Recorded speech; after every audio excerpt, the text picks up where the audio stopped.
तद वैराग्यम जुगुप्सा साया। बुद्ध को पहले वैराग्य नहीं था, जुगुप्सा जागी। जुगुप्सा का अर्थ का है कि जिसको देखकर मन में थोड़ी सी क्षणिक घृणा का भाव कि ये क्या है। किसी ने कहा कि तुम्हारे भीतर बड़ी शक्ति है, वो भी अपने एकांत में अनुभव किया करते थे कि कोई मुझे बुला रहा है, कोई मुझसे कुछ काम कराना चाहता है। लेकिन बड़ी कठिनाई थी। उन्होंने अपने विद्यालय में पढ़ते समय जो शब्दकोश प्राप्त किया उसमें 4 शब्द उसके पिताजी ने निकलवा दिए थे, जन्म, मृत्यु, जरा और व्याधि। क्योंकि इन 4 शब्दों को यदि सिद्धार्थ पढ़ लेते तो लगता है कि बहुत पहले उनके जीवन में वैराग्य आ जाता, लेकिन वो उन्होंने पढ़े नहीं। विद्या चलती रही, विवाह हो गया, एक सुंदर से पुत्र की प्राप्ति हो गई। लेकिन एक दिन उन्होंने अपने सारथी छंदक से कहा, मैं राजकुमार होकर भी कई बार बड़ी वेदना में जीता हूं, क्या कष्ट है आपको? मुझे प्रासाद से बाहर कभी कोई अकेले अपने इस विशाल नगर में घुमाने नहीं ले गया, ये पीड़ा मुझे बहुत सालती है। छंदक ने कहा, मैं भी कई बार सोचता हूं इतना सुंदर रथ है, मैं आपको कभी बिठा के ले चलूं, लेकिन मुझे डर लगता है, आपके पिताजी ने कहा है इनको कभी नगर दिखाने मत ले जाना। प्रासाद की परिसीमा इतनी विशाल है कि उसमें घूमो, उद्यान में, झील में, तालाबों को देखो, अच्छे अच्छे चित्र देखो, कलाकृतियां देखो, इतने लोग हैं उनके साथ बातचीत करो, काव्य गोष्ठी हो, ये सब सुविधा है। लेकिन नगर की ओर जाने का आदेश नहीं है, मैं क्या करूं? उस समय राजकुमार के पास सोने के कंकण हाथ में थे, पहले लोग पहना करते थे।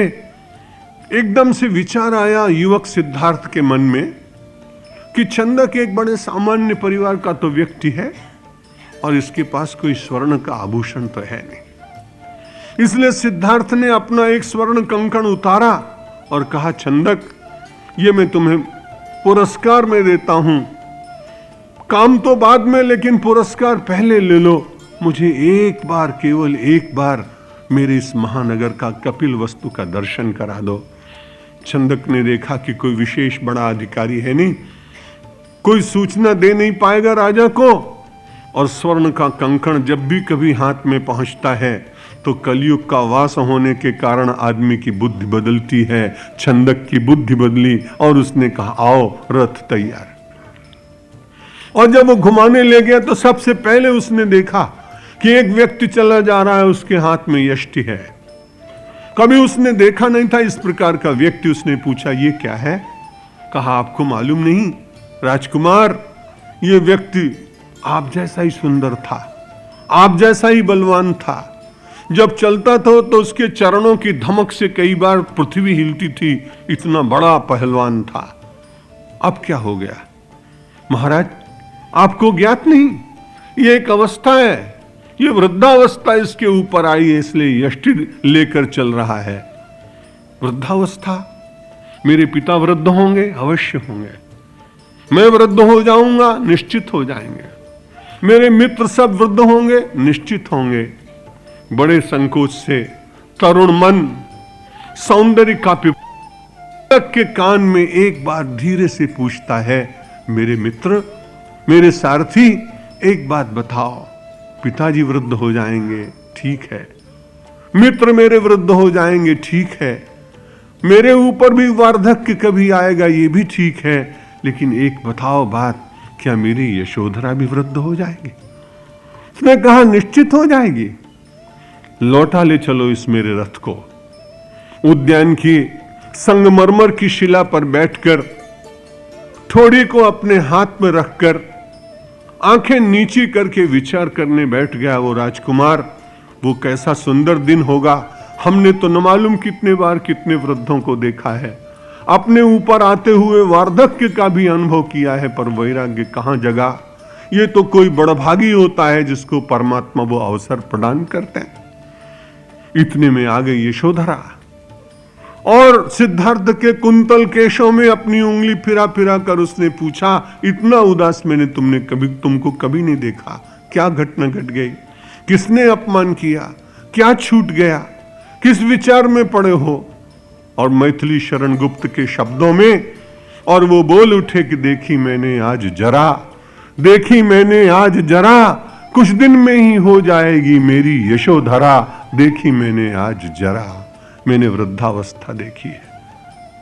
एकदम जब देखा तो उसके बाद दूसरे दिन फिर कहा कि मुझे ले चलो घुमाने। ले गए। उस दिन एक व्यक्ति को देखा, 4 लोग ले जा रहे हैं। लोग बड़े अच्छे हैं, लोग बड़े बुरे हैं। अच्छे इसलिए एक समाज में सबके साथ जीते, बुरे इसलिए कि जब आदमी वो बात समझ नहीं सकता तब उसके लिए जोर जोर से कहते हैं। अगर उस आदमी के सामने ये बात पहले से लोगों ने कही होती, 10 दिन, 15 दिन, वर्ष, 2 वर्ष पहले कि राम नाम सत्य है, तो शायद वो आदमी समझ जाता। लेकिन जब उसको रस्सी से बांध दिया और कंधे पर रख लिया, तब जोर जोर से सड़क पर चिल्लाते कि राम नाम सत्य है, तो शायद वो आदमी समझ जाता। लेकिन जब उसको रस्सी से बांध दिया और कंधे पर रख लिया, तब जोर जोर से सड़क पर चिल्लाते हैं और उसे कहते हैं राम नाम सत्य है। जब उस सत्य को वो सुन ही नहीं सकता, तब उसे सत्य बताने का समाज के लोग प्रयत्न करते हैं।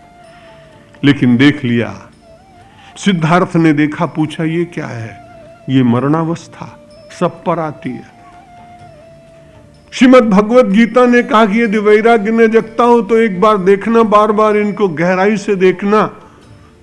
जन्म मृत्यु जरा व्याधि दुख दोषानुदर्शनम। जन्म में, मृत्यु में, व्याधि में, इन सब के भीतर दुख का अनुदर्शन करना, दर्शन नहीं, गहराई से सोचना।